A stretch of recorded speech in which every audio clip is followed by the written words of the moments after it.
Metų koncertas. Legendinė asmenybė. Pianistas, rašytojas ir filosofas Valerijus Afanasjevas. Spalio 19 dieną vieninteliame koncerte Lietuvos nacionalinėje filharmonijoje Vilniuje. Bilietus platina Bilietai LT. Organizatoriai Culture Life ir Piano LT.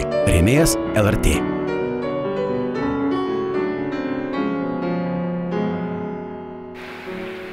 Noriu pakviesti tikrai visus intelektualus ir norinčius būti intelektualais ir tiesiog žmonės, kurie nori kažką pamatyti ir išgirsti įdomaus į Valerijaus Afanasjevo koncertą. Tai yra išskirtinė asmenybė. Aš, kai mokiausi Maskvoje, jisai buvo legenda.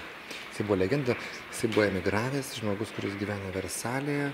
Ir apie jį tiesiog buvo kiekvieną dieną kalbama ir jo nieks negirdėjo, nes tuo metu emigrantų negalima buvo išgirsti. Ir paskui Gidonas Kremeris pirmas atvežė, jisai su juo koncertavo.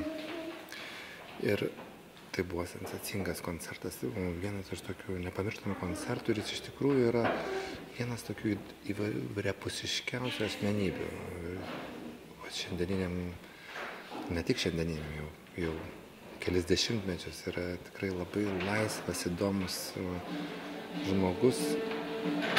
Ir tai yra rašytojas, filosofas, vyno specialistas, degustatorius ir puikus,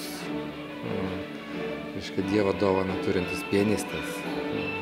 Taip, kad tikrai labai rekomenduoju nepraleisti šitą koncertą. Tikrai tai yra puikus dalykas bet kuriuo atveju. Ir labai galimi dideli siurprizai, nes niekada nežinai, ką padarys.